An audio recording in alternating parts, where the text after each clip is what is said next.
Hello student, Amarnath Mishra online classes के हमारे YouTube channel पर आपका स्वागत है।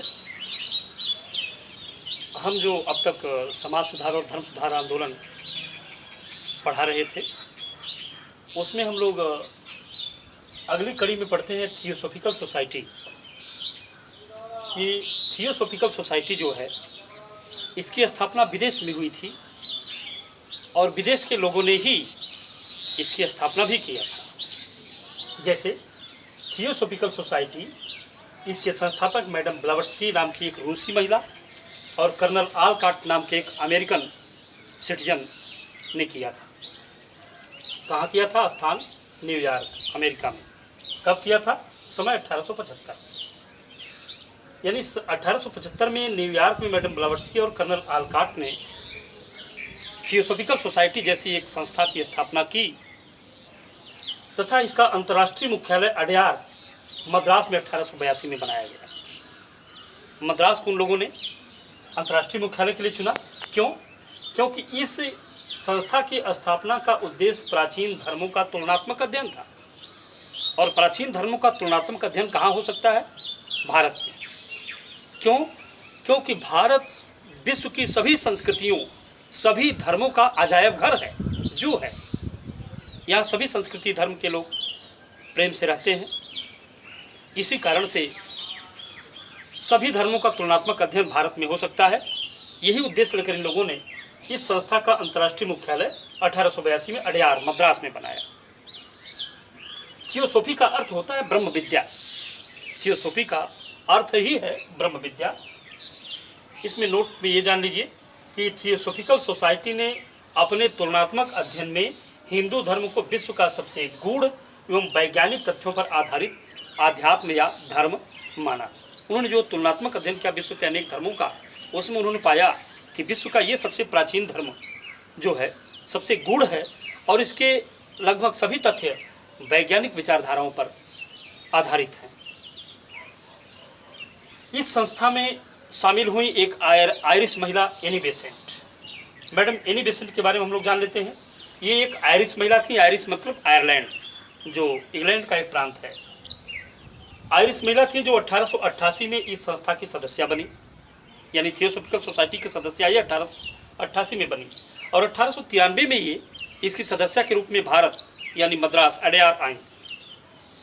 और कर्नल आलकॉट की मृत्यु के बाद 1907 में मैडम एनी बेसेंट इस संस्था की अध्यक्षा बनी। कब बनी? 1907 में इसकी अध्यक्ष बनी।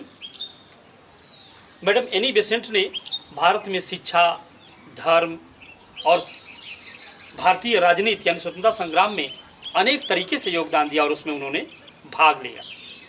भारतीयों के आत्मगौरव को उच्च करने के लिए, उन्हें आत्मगौरव प्रदान करने के लिए उन्होंने अनेक धर्मों से उन्हें प्रेरित, अनेक धार्मिक पुस्तकों से, धर्म ग्रंथों से उदाहरण देकर उन्हें प्रेरित किया। बिना किसी धर्म, जाति, मजहब, लिंग इत्यादि से प्रेरित हुए उन्होंने समान रूप से लोगों में इसका प्रचार प्रसार किया, सबको इसमें अवसर दिया। ध्यान रहे, शिक्षा के क्षेत्र में योगदान देते हुए इन्होंने 1898 में बनारस में सेंट्रल हिंदू कॉलेज की स्थापना की। यही सेंट्रल हिंदू कॉलेज जो वहाँ स्थापित हुआ था, इसी के इर्द गिर्द की जगह को काशी नरेश से लेकर 1916 में महामना मदन मोहन मालवीय जी ने इसे बनारस हिंदू विश्वविद्यालय का रूप दे दिया। यानी आप कह सकते हैं कि बनारस हिंदू विश्वविद्यालय की स्थापना 1916 में हुई और मालवीय जी के द्वारा हुई। और मालवीय जी ने जिस जगह पर बनारस हिंदू विश्वविद्यालय की स्थापना की, उस स्थान पर इससे पहले सेंट्रल हिंदू कॉलेज की स्थापना मैडम एनी बेसेंट कर चुकी थी 1898 में। एनी बेसेंट ने जो स्वतंत्रता संग्राम में योगदान दिया, उसमें इन्होंने 1916 के लखनऊ अधिवेशन में गरम दल और नरम दल में जो 1907 में सूरत में फूट पड़ी थी, उसे एक करने में लोकमान्य बाल गंगाधर तिलक के साथ बड़ी मेहनत की और उनकी मेहनत रंग लाई। 1916 के लखनऊ अधिवेशन में गरम दल नरम दल एक भी हो गए। इसके बारे में विस्तार से तब पढ़ाया जाएगा जब हम कांग्रेस और स्वतंत्रता संग्राम पढ़ाएंगे, उसमें आएगा।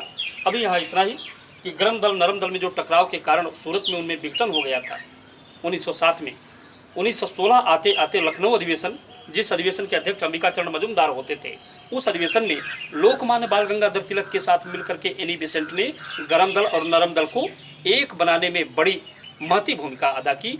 इसी कारण से 1917 में मैडम एनी बेसेंट को कलकत्ता में आयोजित कांग्रेस अधिवेशन का अध्यक्ष बनाया गया और कांग्रेस के किसी अधिवेशन की अध्यक्षता या कांग्रेस की अध्यक्ष बनने वाली यह पहली महिला थी। प्रश्न भी उठ सकता कि कांग्रेस की प्रथम महिला अध्यक्षा कौन थी, तो वो थी एनी बेसेंट, जो 1917 के कलकत्ता कांग्रेस अधिवेशन में अध्यक्ष चुनी गई थी। ये मैडम एनी बेसेंट और थियोसॉफिकल सोसाइटी आपके सामने है, जिन्होंने भारत के समाज धर्म में एक आत्मगौरव के रूप में बड़ा योगदान दिया। थियोसॉफिकल सोसाइटी के बाद हम देख लेते हैं एक अन्य महत्वपूर्ण संस्था रामकृष्ण मिशन, और उनमें पंडित रामकृष्ण परमहंस तथा उनके शिष्य विवेकानंद ने जो महत्वपूर्ण भूमिका अदा की थी, भारत के समाज में, भारत के धर्म में जो सुधार का बेहतरीन प्रयास किया था। अब इसके बाद हम लोग थोड़ा उसके बारे में देख लेते हैं। तो हम देखते हैं अब अगला जो इसके बाद का टॉपिक है वो रामकृष्ण मिशन और विवेकानंद। समाज सुधारों और धर्म सुधारों के कड़ी में हम जो एक नया टॉपिक शुरू करते हैं वो है रामकृष्ण मिशन और स्वामी विवेकानंद। ये बड़ा ही इम्पोर्टेंट इसलिए है क्योंकि यह धर्म सुधारों और समाज सुधारों के मामले में बड़ा ही आक्रामक किंतु संतुलित समाज सुधार का कार्य था।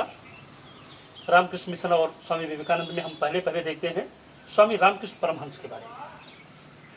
रामकृष्ण परमहंस 1834 से 1886 के बीच इस संसार में रहे, जिनका मूल नाम था गदाधर भट्टाचार्य। ये कलकत्ता के समीप दक्षिणेश्वरी काली मंदिर के पुजारी थे। पहले इनके बड़े भाई यहाँ पुजारी थे।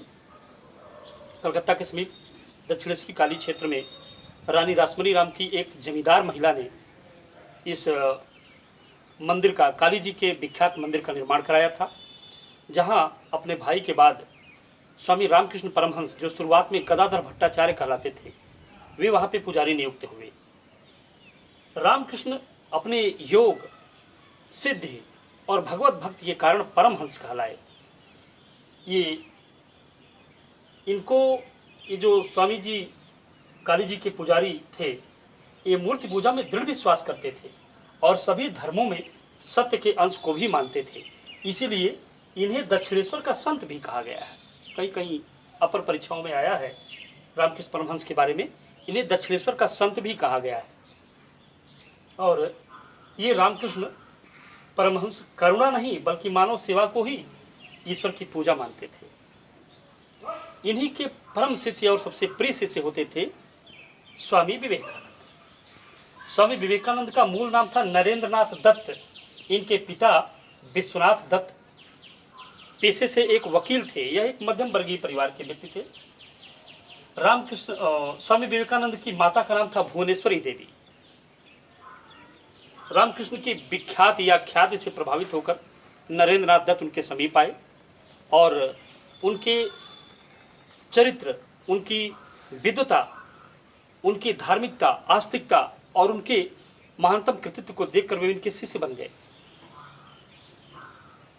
और रामकृष्ण की 1886 में जब मृत्यु हो गई तो उनके विचारों के प्रचार प्रसार के लिए उन्होंने, यानी विवेकानंद ने, संन्यास ले लिया और अब वे अपने गुरु रामकृष्ण परमहंस के विचारों का प्रचार प्रसार करने लगे। ध्यान रहे 1893 में शिकागो में विश्व धर्म सम्मेलन आयोजित हुआ और स्वामी रामकृष्ण परमहंस के महानतम शिष्य स्वामी विवेकानंद ने शिकागो विश्व धर्म सम्मेलन में भारत का प्रतिनिधित्व किया। इसी सम्मेलन में जाने से पहले राजस्थान में स्थित खेतड़ी राज्य के महाराज द्वारा नरेंद्रनाथ दत्त का नाम बदलकर विवेकानंद रख दिया गया। खेतड़ी महाराज ने ही शिकागो विश्व धर्म सम्मेलन में जाने के लिए स्वामी विवेकानंद को संपूर्ण सहायता प्रदान की थी। इस सम्मेलन में अपनी तर्कपूर्ण और वाकपटुता के द्वारा स्वामी जी ने विश्व जनमत के समक्ष हिंदू धर्म का मजबूती से पक्ष रखा और विश्व जनमत को मंत्रमुग्ध कर दिया। बहुत प्रसिद्धि को ये वहाँ प्राप्त किए और हिंदू धर्म, जिसके समक्ष अनेक नए धर्मों ने प्रतिष्ठा पाली थी और हिंदू धर्म एक सबसे पिछड़ा धर्म माना जाने लगा था, लेकिन जब उसकी वैज्ञानिकता, उसकी धार्मिकता, उसके विचार विधान को जब उन्होंने विश्व जनमत के सामने रखा तो लोग मंत्रमुग्ध हो गए और स्वामी जी ने लंबे समय तक वहाँ प्रवास भी किया। उन्होंने अमेरिका में वेदांत सभाओं की स्थापना की। 1896 में इन्होंने अमेरिका में वेदांत सभाओं की स्थापना की थी और 1896 के बाद 1897 में जब ये भारत लौटे तो इन्होंने कलकत्ता के समीप बेलूर मठ होता है, हुगली नदी के उस पार, बेलूर मठ में इन्होंने रामकृष्ण मिशन सोसाइटी की स्थापना करवाई और 1909 में रामकृष्ण मिशन सोसाइटी का पंजीकरण यानी रजिस्ट्रेशन भी करवाया। यानी रामकृष्ण मिशन सोसाइटी के संस्थापक कौन थे? स्वामी विवेकानंद। किस स्थान पर इसको स्थापित करवाए? बेलूर मठ में। कब स्थापित करवाए? 1897 में। और 1897 में स्थापित इसका पंजीकरण कब हुआ? 1909 में। रामकृष्ण मिशन सोसाइटी का एक मुख्यालय बेलूर मठ के साथ साथ आधुनिक उत्तराखंड के मायावती नगर में भी स्थापित किया गया। ये वहाँ पर भी स्थापित किया गया। प्रवास से लौटने के बाद विवेकानंद के साथ सिस्टर निवेदिता, जिनका मूल नाम मिस स्प्रेट हुआ करता था, वे भारत आई। सिस्टर निवेदिता ने भारतीय स्वतंत्रता संग्राम में बड़ी महत्वपूर्ण भूमिका अदा की थी, जो स्वामी विवेकानंद के साथ अमेरिका से भारत आई थी। स्वामी विवेकानंद ने एक पुस्तक लिखी थी, मैं समाजवादी हूँ। ये स्वामी विवेकानंद की पुस्तक है, जिसमें उन्होंने उच्च वर्ग को, निचले पायदान के गरीब जनता के साथ सहयोग की बात की थी कि आप लोगों को गरीब जनता के साथ सहयोग करना चाहिए।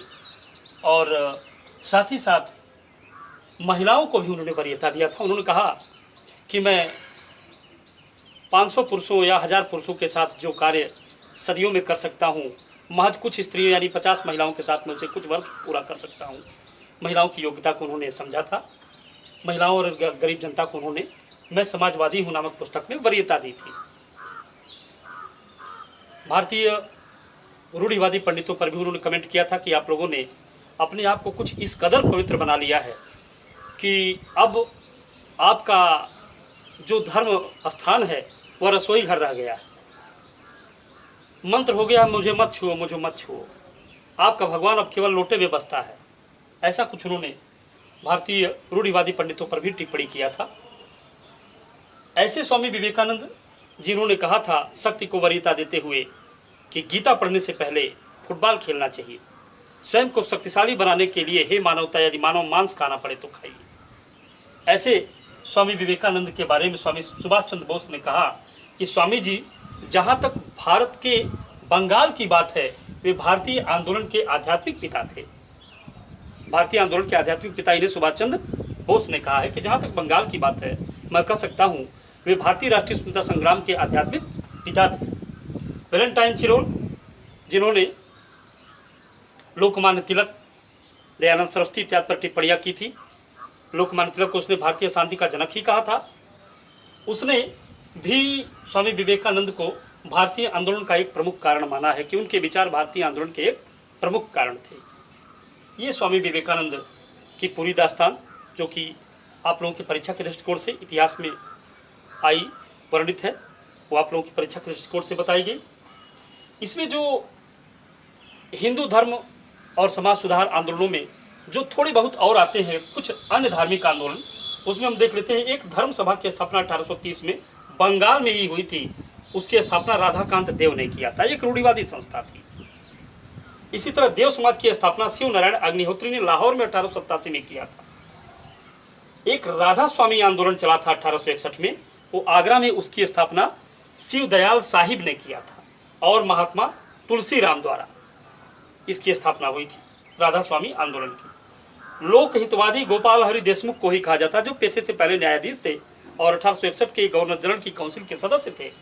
इन्हें लोक हितवादी ही कहा जाता है, गोपाल हरि देशमुख को। सेवा सदन की स्थापना बहराम जी मालावारी ने 1885 में किया था। सेवा सदन बहराम जी मालावारी, ये एक पारसी थे, इन्होंने इसकी स्थापना की थी। मद्रास हिंदू संघ की स्थापना कंदूरी वीरेश लिंगम पुंटलू ने किया था। मद्रास हिंदू संघ और हिंदू समाज सुधार संघ की स्थापना वीरेश लिंगम यानी कंदूरी वीरेश लिंगम एवं वेंकट रत्नम ने किया था। हिंदू समाज सुधार संघ की स्थापना। भारतीय सामाजिक सम्मेलन की स्थापना महादेव गोविंद राणा डे एवं रघुनाथ राय ने किया था। इसी आंदोलन ने प्रतिज्ञा आंदोलन चलाया था जिसमें बाल विवाह रोकने की बात थी, विधवा विवाह को प्रोत्साहित करने की बात थी, स्त्रियों की शिक्षा की बात होती थी। ये इसकी भारतीय सामाजिक सम्मेलन के माध्यम से ऐसा किया गया था, जिसकी स्थापना MG रानाडे और रघुनाथ राय ने किया था। ऐसे में एक और भी संगठन आता है भारत में समाज सुधार के लिए, समाज सेवा संघ। इसकी स्थापना NM जोशी ने किया था और सेवा समिति की स्थापना हृदयनाथ कुंजरू ने इलाहाबाद में किया था।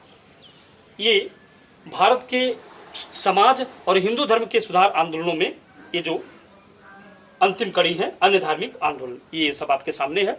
अब नेक्स्ट इसके बाद हम आपको पारसी धर्म, मुस्लिम धर्म इत्यादि के समाज सुधार के बारे में बताएंगे। Thank you class.